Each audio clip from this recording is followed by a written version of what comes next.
വീണ്ടും ഒരു വസന്തം കൂടി. രചനാ സംഭാഷണം രുദ്രപ്രിയ. സാരംഗിൻ്റെ കണ്ണ് പുറത്തേക്ക് തുറച്ചു. ആഹാ, അത് കൊള്ളാം.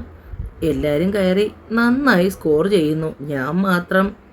അവൻ മുകളിലേക്ക് നോക്കി പ്രാർത്ഥനാപൂർവം പറഞ്ഞു, ഇതൊന്നും അത്രയും ശരിയല്ല. ഇവന്മാരെ പോലെ തന്നെയാണ് ഞാനും. എനിക്കും എന്തെങ്കിലും സെറ്റാക്കണേ. ആലോചിച്ചു നിൽക്കുമ്പോൾ, അതെ, ഇയാളൊന്ന് ഡോറിൻ്റെ മുന്നിൽ നിന്നും മാറിയേ. ശബ്ദം കേട്ട ഭാഗത്തേക്ക് നോക്കിയ രമേശൻ പെട്ടെന്ന് മൃദുവിൽ നിന്നും അകന്നു മാറി. എന്നാൽ സാരംഗ് അവൻ്റെ പിന്നിൽ നിന്നും വന്ന ശബ്ദത്തെ തേടുകയായിരുന്നു.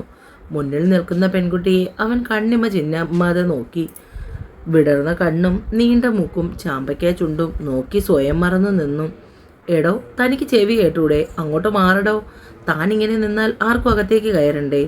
അവനെ തള്ളി നീക്കി ഒരു തടിച്ചി സിസ്റ്റർ റൂമിനുള്ളിലേക്ക് കയറി. അവർക്ക് പിന്നാലെ സാരംഗ് സാധുഭൂതം നോക്കി നിന്ന് യുവ ഡോക്ടർ. അവളെ നോക്കി നേർമയായി പുഞ്ചിരിച്ചു സാരംഗ്. എങ്ങനുണ്ടിപ്പോൾ? മൃദുല ഓക്കെ അല്ലേ? അവൾ അതേന്ന് തല ചലിപ്പിച്ചു. ബിസിനസ് ഫീൽഡിൽ നിൽക്കുന്ന നിങ്ങളെപ്പോലെയുള്ളവർ ഇത്രയും സില്ലിയായി ചിന്തിച്ചാൽ എന്തു ചെയ്യും? എന്തായാലും ഡിസ്ചാർജ് എഴുതിയേക്കാം. ഫോർമാലിറ്റീസൊക്കെ കഴിയുമ്പോൾ ഏകദേശം ഉച്ചയാകും.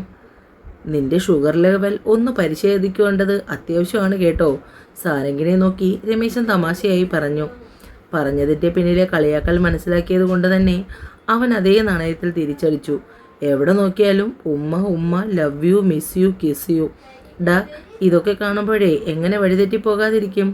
പിഞ്ചു ബാല്യമാണെന്നുള്ള ഓർമ്മ പോലും ഇല്ലാതെയാണ് ഓരോരുത്തരുടെയും പെരുമാറ്റം. രമേശന് കാര്യങ്ങൾ മനസ്സിലായതുകൊണ്ട് തന്നെ പിന്നെ കൂടുതലൊന്നും പറയാൻ നിന്നില്ല. മൃണാളിനിയുടെ അമ്മയെ രമേശ് പരിചയപ്പെടുത്തി കൊടുത്തു. അവൻ്റെ പെരുമാറ്റവും മറ്റും കണ്ടപ്പോൾ അമ്മയ്ക്ക് അവനെ വളരെയധികം ഇഷ്ടമായി. ഹോസ്പിറ്റലിൽ നിന്ന് ഡിസ്ചാർജ് ആക്കി വീട്ടിൽ കൊണ്ടു ചെല്ലുന്നത് വരെ രമേശനും സാരംഗും ഒപ്പം ഉണ്ടായിരുന്നു. രാവിലെ എഴുന്നേറ്റപ്പോൾ തന്നെ നന്ദുവിന് അടിവയറിന് വല്ലാത്ത കടച്ചിൽ അനുഭവപ്പെട്ടു. 8 മാസം കഴിഞ്ഞ് 9 തുടങ്ങിയിട്ടുണ്ട്. വയർ നല്ലവണ്ണം ഇടിഞ്ഞ് താണാനിരിക്കുന്നത്. കാലിൽ അത്യാവശ്യത്തിന് നീരും. സത്യ ഓഫീസിൽ പോകാൻ ഇറങ്ങുമ്പോഴേക്കും നന്ദു കിടക്കുകയായിരുന്നു. സാധാരണയായി ഇപ്പോൾ ക്ഷീണം കൂടുതലായതുകൊണ്ട് അവളെ രാവിലെ കിച്ചണിലേക്കൊന്നും കയറാൻ ആരും അനുവദിക്കില്ല. അതുകൊണ്ട് തന്നെ സത്യ അവളെ വിളിച്ചുണർത്താതെ ഓഫീസിലേക്ക് പോയി. 10 മണി കഴിഞ്ഞപ്പോൾ എഴുന്നേറ്റ് ഫ്രഷായി. ഇടയ്ക്കിടയ്ക്ക് വരുന്ന വേദന അവളെ വല്ലാതെ ബുദ്ധിമുട്ടിച്ചു. എങ്കിൽ പോലും അതാരോടും പറയാതെ ബ്രേക്ക്ഫാസ്റ്റ് കഴിക്കാൻ വന്നു. എന്താ മോളെ, മുഖം വല്ലാതെ ഇരിക്കുന്നല്ലോ. വയ്യായ്ക എന്തെങ്കിലും ഉണ്ടോ? ഇല്ലമ്മേ, ഒന്നുമില്ല. മോൾക്ക് നൂൽപുട്ടും മുട്ട റോസ്റ്റും ഇഷ്ടമാണെന്നല്ലേ? അതുകൊണ്ടല്ലേ അമ്മ ഉണ്ടാക്കിയത്. നന്നായി ഭക്ഷണം കഴിക്ക്. എന്നിട്ട് മോള് പോയി അല്പനേരം റെസ്റ്റ് എടുക്ക്. മനസ്സില്ലാ മനസ്സോടുകൂടി നന്ദു നൂലപ്പവും മുട്ട റോസ്റ്റും കഴിച്ചു. കൈ കഴുകി റൂമിലേക്ക് നടക്കുമ്പോൾ അടിവയറ്റിൽ കൊളുത്തിട്ടതുപോലെ വേദന. പതിയെ ബെഡിൽ ചെന്ന് കിടന്നു. കാര്യം എന്താണെന്ന് അവൾക്ക് മനസ്സിലായി തുടങ്ങി. പക്ഷേ കിടന്ന് എഴുന്നേൽക്കാൻ കഴിയുന്നില്ല. അസഹ്യമായ വേദന. അമ്മേ, സുമാമ്മേ. നന്ദുവിൻ്റെ വിളി കേട്ടതും സുമയും ലതയും ഒരുപോലെ ഓടി റൂമിലെത്തി. ബെഡിൽ കിടന്ന് പുളയുന്ന നന്ദുവിനെ കണ്ടതും രണ്ടുപേരും കൂടി ഓടി അവളുടെ അടുത്തെത്തി. ലതേ, മോൾക്ക് പെയിൻ തുടങ്ങിയെന്ന് തോന്നുന്നു. നീ പെട്ടെന്ന് ആരെങ്കിലും വിളിക്ക്. വണ്ടി ഇറക്കാൻ പറയും. ചേട്ടത്തി, മാധവേട്ടനും ചേട്ടനും കമ്പനിയിലേക്ക് പോയി. സാരംഗും സത്യയുമില്ല. അച്ഛനാണെങ്കിൽ ബാലനെയും കൂട്ടി പുറത്തേക്ക് എവിടെയോ പോയിരിക്കുന്നു. അയ്യോ, ഇനിയിപ്പോൾ എന്ത് ചെയ്യും? നീ പെട്ടെന്ന് മക്കളെ ആരെങ്കിലും വിളിക്ക്. അപ്പോഴേക്കും പുറത്തൊരു കാർ വന്ന് നിൽക്കുന്ന ശബ്ദം കേട്ടു. കാറിൽ നിന്ന് നീലുവും ശിവയും കുറച്ച് പാക്കറ്റുമായി പുറത്തേക്ക് ഇറങ്ങി വന്നു. അപ്പോഴാണ് അകത്തു നിന്ന് നന്ദുവിൻ്റെ ഉച്ചത്തിലുള്ള കരച്ചിൽ കേൾക്കുന്നത്. രണ്ടുപേരും കൂടി വേഗം അവിടേക്ക് ചെല്ലുമ്പോൾ ബെഡിൽ കിടന്ന് പുളയുന്ന നന്ദുവിനെയും അടുത്തിരുന്ന് അവളെ സമാധാനിപ്പിക്കുന്ന അമ്മയെയും കണ്ടത്.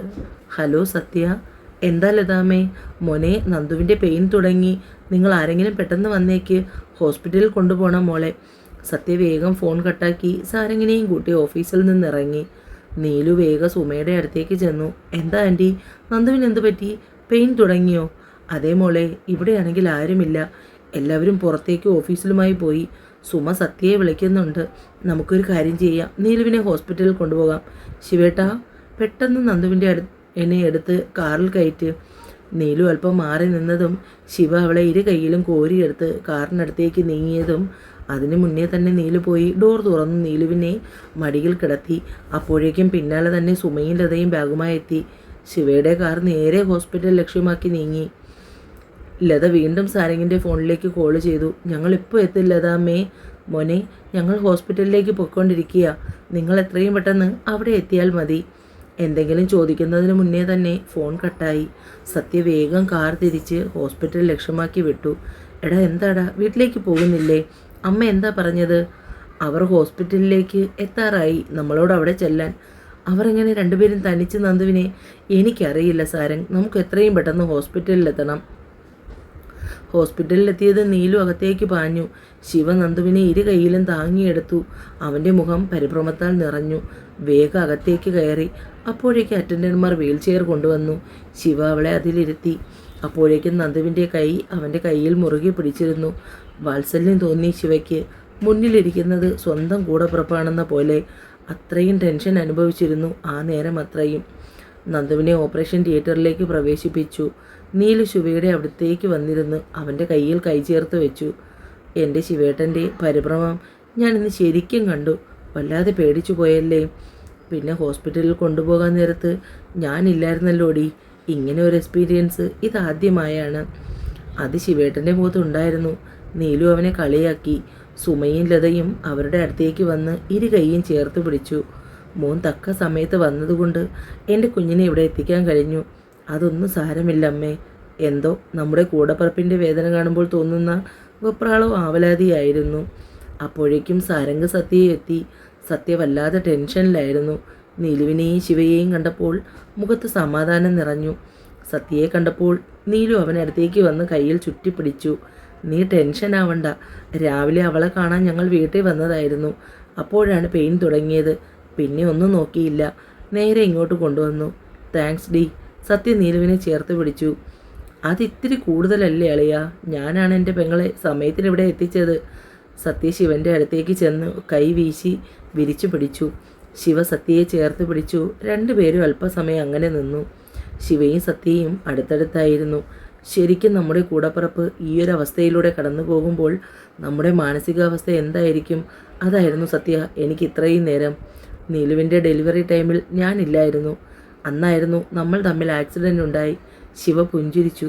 പക്ഷേ ഇന്ന് നന്ദുവിനെ കാണാൻ വന്നപ്പോൾ ശരിക്കും ഞാൻ ആ ഒരു ടെൻഷൻ അനുഭവിച്ചു. തന്നോട് എത്ര നന്ദി പറഞ്ഞാലും മതിയാവില്ല ശിവ. അങ്ങനെ ഒരു സിറ്റുവേഷനാണ് താനിപ്പോൾ എന്നെ സഹായിച്ചത്. ലേബർ റൂം തുറന്ന് ഒരു സിസ്റ്റർ പുറത്തേക്ക് വന്നു. ശ്രീനന്ദ സത്യപ്രതാപിൻ്റെ ആളാരാണ്? ശിവയും സത്യയും അമ്മമാരും നീലുവും സാരംഗും എല്ലാം അവരുടെ അടുത്തേക്ക് ചെന്നു. ശ്രീനന്ദ പ്രസവിച്ചു. പെൺകുഞ്ഞാണ്. കുറച്ച് കഴിയുമ്പോൾ പുറത്തേക്ക് കൊണ്ടുവന്ന് കാണിക്കും. ശ്രീനന്ദയെ 2 മണിക്കൂർ കഴിയുമ്പോൾ റൂമിലേക്ക് മാറ്റും. സത്യയ്ക്ക് എന്തോ സന്തോഷം സഹിക്കാൻ കഴിഞ്ഞില്ല. മാധവനും രവീന്ദ്രനും മുത്തശ്ശനും ഒക്കെ അപ്പോഴേക്കും അവിടെ എത്തി. എല്ലാവർക്കും നിറഞ്ഞ സന്തോഷമായിരുന്നു. ഉടനെ തന്നെ കരുണാകരമേനോൻ ഡ്രൈവർ ബാലനെ വിളിച്ച് മധുരപലഹാരങ്ങൾ വാങ്ങി എല്ലാവർക്കുമായി വിതരണം ചെയ്തു. വീണ്ടും കാത്തിരിപ്പായിരുന്നു കുഞ്ഞിനെ കാണാൻ. അപ്പോഴേക്കും നേഴ്സ് കുഞ്ഞുമായി പുറത്തേക്ക് വന്നു. വെള്ള തുണിയിൽ പൊതിഞ്ഞിരിക്കുന്ന മാലാഖയെ സത്യയുടെ കയ്യിൽ ഏൽപ്പിച്ചു കൊടുത്തു. സത്യ ശ്രദ്ധാപൂർവം കുഞ്ഞിനെ വാങ്ങി. അമ്മമാരും അച്ഛന്മാരും മുത്തശ്ശനും സാരംഗും നീലുവും ശിവയും കുഞ്ഞിനെ കണ്ടു. സത്യ കുഞ്ഞിൻ്റെ നിറകയിൽ ചുണ്ട് ചേർത്തു. കവിളിൽ പതിയെ തലോടി. പെണ്ണ് ചീവിടനെ പോലെ നിലവിളിക്കാൻ തുടങ്ങി. അപ്പോഴേക്കും സത്യ വിളിച്ചു പറഞ്ഞതനുസരിച്ച് നന്ദുവിൻ്റെ അച്ഛനും രമേശനും ശിവനും എത്തിയിരുന്നു. അവരെയും കൂടെ കുഞ്ഞിനെ കാണിച്ചതിന് ശേഷമാണ് നഴ്സിൻ്റെ കയ്യിൽ ഏൽപ്പിച്ചത്. എടാ, ഇനിയും നിന്നാൽ ഞങ്ങൾ ഒരുപാട് വൈകും. രാവിലെ ഇറങ്ങിയതാണ്. ഇനി ചെന്നില്ലെങ്കിൽ കുഞ്ഞാകെ പ്രശ്നം ഉണ്ടാക്കും. എന്തായാലും കുഞ്ഞിനെ കാണാൻ കഴിഞ്ഞല്ലോ. ഇനി വിശദമായി വീട്ടിൽ വരാം. ശിവയും നീലുവും ഹോസ്പിറ്റലിൽ നിന്നും യാത്ര പറഞ്ഞിറങ്ങി.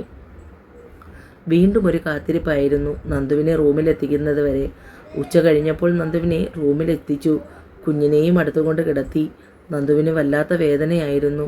അവളുടെ മുഖഭാവം കാണുമ്പോൾ തന്നെ അതറിയുകയും ചെയ്യാം. അമ്മമാർ 3 പേരും ഇടം വല്ല നിൽക്കുകയാണ്. കുഞ്ഞ് വിശന്ന് വല്ലാതെ കരഞ്ഞു. ആണുങ്ങളെല്ലാവരും പുറത്തിറങ്ങി. അമ്മമാർ തന്നെ സഹായിച്ച് നന്ദു കുഞ്ഞിന് മുല കൊടുത്തു. സുഖപ്രസവമായതുകൊണ്ട് ഹോസ്പിറ്റലിൽ 3 ദിവസം കിടക്കേണ്ടി വന്നു. അപ്പോൾ തന്നെ ചർച്ചയായിരുന്നു.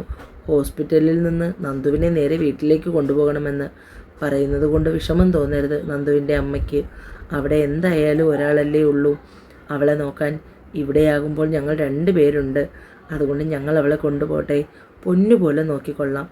നന്ദുവിൻ്റെ അമ്മ കൂടി വന്നു നിന്നാൽ ഞങ്ങൾക്ക് കൂടുതൽ സന്തോഷമേയുള്ളൂ. ഞാൻ അവിടേക്ക് വന്നാൽ വീട്ടിൽ ബാക്കി 3 ആണുങ്ങളുടെ കാര്യം കഷ്ടത്തിലാവില്ലേ സുമേ? അതുങ്ങൾക്ക് എന്തെങ്കിലും വച്ച് വേവിച്ച് കൊടുക്കണ്ടേ? സുഭദ്ര പറഞ്ഞു. അതുകൊണ്ടാണ് ഞങ്ങൾ പറഞ്ഞത് ഞങ്ങൾ കൊണ്ടുപോയി നോക്കിക്കൊള്ളാമെന്ന്. ഇടയ്ക്ക് സുഭദ്രയും കൂടി അവിടെ വന്നാൽ തീരുന്ന പ്രശ്നമല്ലേ ഉള്ളൂ. പിന്നെ സുഭദ്ര എതിര് പറയാൻ നിന്നില്ല. ഒരു കണക്കിന് അവർ കൊണ്ടുപോയി നോക്കുന്നത് തന്നെയായിരിക്കും നല്ലത്. അങ്ങനെ ആ കാര്യത്തിലും തീരുമാനമായി. പ്രസവം കഴിഞ്ഞ് 3-ാം നാൾ ഡിസ്ചാർജ് ചെയ്ത അമ്മയെയും കുഞ്ഞിനെയും ഈശ്വരമംഗലത്തേക്ക് കൊണ്ടുവന്നു. സുമയുടെ മുറിയിലാണ് നന്ദുവിനും കുഞ്ഞിനും വേണ്ട ഒരുക്കങ്ങളെല്ലാം ചെയ്തിരുന്നത്. ഇതെന്താ അമ്മേ, നന്ദുവിനെ ഇവിടെ കൊണ്ട് കിടക്കുന്നത്? ഞങ്ങൾക്ക് മുറിയുണ്ടല്ലോ. നന്ദുമോളെ ഇനി 90 ദിവസം കഴിഞ്ഞ് മാത്രമേ മുകളിലെ മുറിയിലേക്ക് വിടൂ. പ്രസവരക്ഷയും ബാക്കി കാര്യങ്ങളും ഒക്കെ ചെയ്യാനുണ്ട്. അതുകൊണ്ട് മോൻ പുറത്തു നിന്ന് കണ്ടുകൊള്ളണം ഭാര്യയെ. ഇതെന്ത് ന്യായം? അങ്ങനെ ഇപ്പോൾ നിങ്ങൾ ആരും നോക്കണ്ട, അവളുടെ കാര്യം ഞാൻ നോക്കിക്കൊള്ളാം. സത്യ റൂമിനുള്ളിലേക്ക് ചാടിക്കയറി നന്ദുവിൻ്റെ അടുത്തേക്ക് ചെന്നിരുന്നു. എൻ്റെ ഭാര്യയും കുഞ്ഞിനെയും കാണണ്ടെന്ന് ഏത് കോടതിയാ പറഞ്ഞത്? ഒരു കോടതിയും പറഞ്ഞില്ല. പൊന്നുമോൻ ഇപ്പോൾ എഴുന്നേറ്റ് പുറത്തേക്ക് പോയേ. എന്തായാലും കുഞ്ഞിൻ്റെ ചരടുകെട്ട് വരെ ഇതിനുള്ളിലേക്ക് നിന്നെ ഞങ്ങൾ ആരും കിടത്തില്ല. കുഞ്ഞിനെ വേണമെങ്കിൽ ആ റൂമിന് പുറത്ത് വന്ന് നിന്ന് കാണിക്കും. എത്ര നേരം വേണമെങ്കിലും കുഞ്ഞുമായി അവിടെ ഇരുന്നോ. അവൾക്ക് കുറച്ച് മരുന്നും കാര്യങ്ങളും ഒക്കെയുണ്ട്. പ്രസവരക്ഷയും ചെയ്യണം. ഇതൊക്കെ കേട്ടപ്പോൾ നന്ദുവിന് ചിരി പൊട്ടുന്നുണ്ടായിരുന്നു. അമ്മമാരുടെ പറച്ചിലും സത്യയുടെ കാട്ടിക്കൂട്ടലും കൂടി കണ്ടപ്പോൾ ഇടം കണ്ടിട്ട് അവനെ നോക്കി കണ്ണു കൂർപ്പിക്കുന്നുണ്ട്. അച്ചോടാ, ഇളയച്ചൻ്റെ പൊന്നെ. സാരംഗ് വരുമ്പോൾ കുഞ്ഞിനെയും മടിയിൽ വെച്ചുകൊണ്ട് സത്യ നന്ദുവിനെ നോക്കി കണ്ണുകൊണ്ട് കഥകളെ കാണിക്കുന്നു. ആഹാ, ഇവിടെന്താ കുഞ്ഞിനെ കഥകളി പഠിപ്പിക്കുന്നോ? സത്യയെ നോക്കി ആക്കിക്കൊണ്ടാണ് സാരംഗിൻ്റെ ചോദ്യം. ഇല്ലടാ, കുഞ്ഞിനെ ഓട്ടംതുള്ളൽ പഠിപ്പിക്കുന്നു. എന്താ, നിനക്കും കുറച്ച് പഠിക്കണോ? എന്നെ അങ്ങനെ എന്തെങ്കിലും പഠിപ്പിക്കണമെന്ന് നിങ്ങൾ കുടുംബക്കാർക്ക് ആർക്കും തോന്നുന്നില്ലല്ലോ എന്നതാണ് എൻ്റെ സങ്കടം. കെട്ടിക്കാൻ പ്രായമുള്ള ഞാനൊരുത്തൻ ഈ വീട്ടിൽ നിന്ന് പുര നിറഞ്ഞു പോകത്തേ ഉള്ളൂ. അപ്പോൾ അതാണ് സാറിൻ്റെ സങ്കടം അല്ലേ? പോയി ആരെയെങ്കിലും വളച്ചൊടിച്ചെടുക്കടാ, ഇങ്ങനെ നടന്നു മോങ്ങാതെ. മൃദു അവളെ മാറോട് ചേർത്ത് പിടിച്ച് ബീച്ചിലെ സ്റ്റോൺ ബെഞ്ചിൽ ഇരിക്കുമ്പോൾ കടൽ പോലും ഇരുവരുടെയും മനസ്സ് ശാന്തമായിരുന്നു. അവൾ ഒന്നുകൂടി അവൻ്റെ നെഞ്ചിൽ പറ്റിച്ചേർന്നു. പെണ്ണെ, ഇത് പബ്ലിക് പ്ലേസാണ്. എനിക്കിങ്ങനെ രമേശൻ്റെ മാറിൽ ആരെയും പേടിക്കാതെ ചേർന്നിരിക്കണം. നമ്മുടെ കാര്യം വീട്ടിൽ പറയണ്ടേ? ഞാനും അതാണ് ആലോചിക്കുന്നത്. ആദ്യം സത്യയോട് പറയാം. അവനാകുമ്പോൾ നൈസായി കൈകാര്യം ചെയ്യും. വൈകുന്നേരം രമേശിനെ കാണണമെന്ന് പറഞ്ഞതുകൊണ്ട് തന്നെ സത്യ അല്പം നേരം കൂടി വെയിറ്റ് ചെയ്തു. സാരംഗ് സത്യയും ഓരോ കോഫി കഴിച്ചിരിക്കുമ്പോഴാണ് രമേശൻ കയറി വന്നത്. ഉടനെ തന്നെ സാരംഗ് രമേശിനും കൂടി ഒരു കോഫി പകർന്നു കൊടുത്തു. എന്താളിയാ പെട്ടെന്ന് കാണണമെന്ന് പറഞ്ഞത്? എന്തെങ്കിലും വിശേഷമുണ്ടോ വീട്ടിലാർക്കെങ്കിലും? വിശേഷമുണ്ട്, പക്ഷേ അത് വീട്ടിലാർക്കുമല്ല, എനിക്കാണ്. രമേശ് അങ്ങനെ പറഞ്ഞപ്പോൾ സത്യയുടെ നെറ്റി ചുളിഞ്ഞു. എന്നാൽ സാരംഗിന് ആക്കിയുള്ള ചുമയായിരുന്നു. രമേശൻ അവനെ കൂർപ്പിച്ച് നോക്കിയതും സാരംഗ് ചുമ നിർത്തി. അളിയ, എനിക്കൊരു കാര്യം പറയാനുണ്ട്. രമേശൻ നടന്ന കാര്യങ്ങളെല്ലാം തന്നെ സത്യയോട് വിശദമായി പറഞ്ഞു. ഇതിനിടയിൽ ഇതൊക്കെ സംഭവിക്കുന്നത് ഞാൻ അറിഞ്ഞില്ലല്ലോ. ഇതൊക്കെ എപ്പോ? താടയ്ക്ക് കൈയും കൊടുത്ത് സത്യ അങ്ങനെ ചോദിച്ചപ്പോൾ ഒന്നും മിണ്ടാതെ രമേശൻ ഇരുന്നു. നമുക്ക് പോയി സംസാരിക്കാം അളിയ, അതിനാണോ ഇത്രയും ടെൻഷൻ? എന്തായാലും ഒരു കാര്യം ചെയ്യാം, ചരടുകെട്ട് കഴിയട്ടെ. അത് കഴിയുമ്പോൾ നമുക്ക് കാര്യങ്ങൾ മുന്നോട്ട് കൊണ്ടുപോകാം. പിന്നെ കുഞ്ഞിൻ്റെ ചരടുകെട്ടിന് അളിയൻ്റെ കക്ഷിയെ കൂടി വിളിച്ചോ. അതാവുമ്പോൾ കുടുംബത്തിലുള്ളവർക്ക് ആളെ ഒന്ന് പരിചയപ്പെടുത്തി വെക്കുകയും ചെയ്യാം. ഇതിന് മാത്രം ബുദ്ധി നിൻ്റെ തലയിലുണ്ടായിരുന്നോ? സാരംഗ് അവനെ കളിയാക്കി. അളിയനും സെറ്റായി. ബാക്കിയുള്ളവർ ഇവിടെ കിടന്ന് ചക്രശ്വാസം വലിക്കുകയാണ്. ഇങ്ങനെ പോയാൽ ഞാൻ മൂത്തു മുരടിച്ചു പോകത്തേയുള്ളൂ. അത് കേട്ടപ്പോൾ സാരംഗും രമേശനും പൊട്ടിച്ചിരിച്ചു.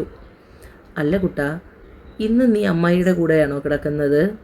കുഞ്ഞിൻ്റെ തുണികൾ ഓരോന്നായി മടക്കി വെച്ചുകൊണ്ടിരിക്കുന്ന നീലുവിൻ്റെ അടുത്തേക്ക് കള്ളച്ചിരിയുമായി ശിവ ചെന്നു. ശിവ മുഖമുയർത്തി അവനെ നോക്കി. എന്താണ് ശിവേട്ടൻ്റെ മുഖത്തൊരു കള്ള ലക്ഷണം? അതല്ലടി പെണ്ണെ, ഇപ്പോൾ തന്നെ 60 ദിവസത്തിൽ കൂടുതലായില്ലേ? ഇനിയും നമ്മളിങ്ങനെ 2 മുറി കഴിയണോ?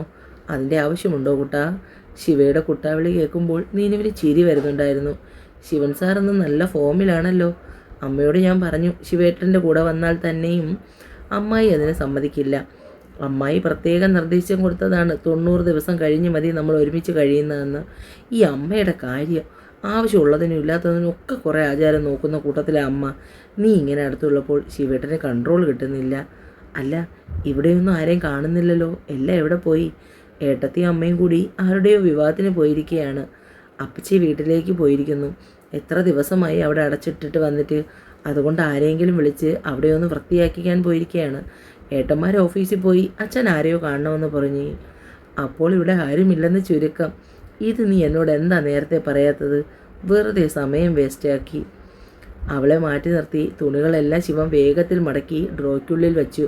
കുഞ്ഞ് നല്ല ഉറക്കമാണ്. ശിവ കള്ളച്ചുരിയോടെ അവളുടെ അടുത്തേക്ക് വന്നു. നീലു അവൻ്റെ നോട്ടവും ഭാവവും കണ്ടപ്പോൾ ആകെ കിളിപാറിയിരിക്കുകയാണ്.